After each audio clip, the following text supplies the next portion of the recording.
What's up, ladies and gents? So welcome to our Top Plays Teamwork Edition, episode number 3. This episode features a combination of plays from the World Championship as well as plays submitted by you guys. Our first play comes from a grand final match between SKT and Royal. At the beginning, Sona gets caught with a hook and Vayne springs into action, getting on Corki and knocking him away.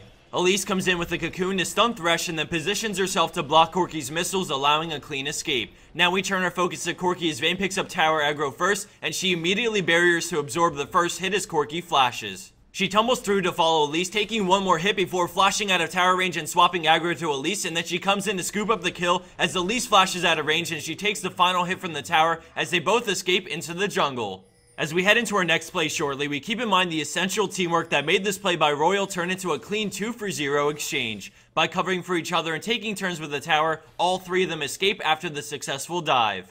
In this next play, we see a similar scenario bottom lane as Elise emerges for the gank, and at the same time the enemy Blitz lands the hook on Nami. Thanks to the threat from Elise, the enemy bot lane tries to run, but Elise grabs a kill on Blitz as the tower dive begins. Elise takes the tower first as she falls through on the enemy Varus and finishes him off, but now she's in a whole lot of trouble as she repels into the air. Being completely alone, the end of her repel means death, but Tristana quickly realizes this and leaves no spider behind as she rocket jumps into range split seconds before the repel ends, taking aggro and allowing Elise to escape.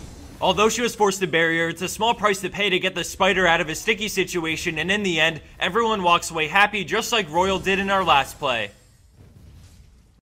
Our second set of plays start off with a semi-finals game between Fnatic and Royal, and getting right into the action, we see Uzi go down on Caitlyn, leaving Elise in a 1v2. Using Repel, she sticks to Leona, and right when it looks like she might get away, Venomous Bite plus a flash secure the kill and her escape. With Annie moving in quick, Varus turns around to deal with her, but she unleashes tons of damage, forcing him to barrier, but the damage is not quite enough until a max range cocoon from Elise chain stuns him, allowing Annie to get the kill. Although Elise was incredibly low after her getaway, she came back when it mattered and at the best possible time to enable her support to get a crucial kill in this game. After jumping out of range of Jarvan's auto attack thanks to some brilliant mechanics, Elise gets away, but this time for good. Synergy and trust are essential in any professional team, but now we're going to switch gears to a submitted play and take a look at how the same teamwork can shine through in a different scenario. Right from the start, we see Shen make his getaway through the jungle, but Zac won't be let off the hook that easy. Xin Zhao keeps the chase alive as he stays on Zac, bringing him lower and lower until finally he starts to close in on him for the final time,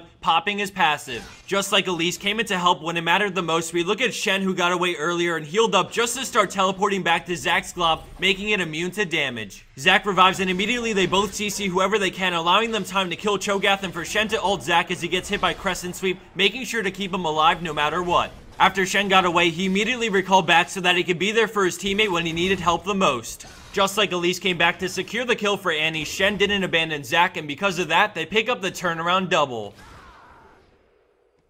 And for our third set of plays, we start things off with a quarterfinal matchup between Gamania Bears and SK Telecom T1. The key thing we're looking at in this play is how SKT's frontline set up a perfect team fight for the rest of their team. Renekton works his way into the fight with his ultimate up as we see Tidal Wave follow many players on the enemy team and force Shyvana to split from them as Vi comes in with her Q on 2, straight into an ultimate on Varus as Piglet on Caitlyn sits safely in the back, hammering away at the enemy team. She picks up an easy kill on Varus and continues her rampage as she remains untouched and completely safe behind her tanks. While this was going on, Ahri and Nami dealt with the Shyvana who was forced away from her team. By having such a strong and offensive front line as well as splitting the enemy team's main tank away from the rest of her team, both of SKT's carries were free to rain havoc on the enemy team. Now that we've seen a teamfight executed by a world-class team, let's take a look at some similar teamwork shown in a teamfight at a much lower level of play. At the start, we see Twitch in trouble as Hecarim comes rushing in, but he flashes to safety. Blue team then switch their focus to Jarvan, and as he backs up, the carry's position for a teamfight. All of a sudden, the friendly Shen starts to ult in on Jarvan, and he turns with a huge EQ combo, and we freeze it. Shen just arrived and has 3 members of the enemy team taunted, holding them in place. Jarvan follows it up with a Cataclysm, locking in 4 players, which sets up the rest of his team. Leon is moving in fast, looking to use Solar Flare to further lock up players on the enemy team so that the Twitch way off in his own island can continue to safely spray and pray, while also allowing Ahri to come in as well. As we leave the Analyze mode, we go back into the play as Jarvan EQs and we see the rest unfold. The taunt into Cataclysm into Solar Flare as Twitch and Ahri unleash hell on the enemy team, resulting in a clean ace for Purple team. Just like SKT, this team's frontline and support set up both carries, allowing them to go ham without being contested. Whether you're in Bronze all the way to Challenger, teamwork isn't rating specific, and I hope that these plays submitted to us compared to plays from the World stage are enough for you to see that. Thanks everyone for watching, and don't forget to submit your teamwork plays for a chance to be featured in the next episode of our Top Plays Teamwork Edition.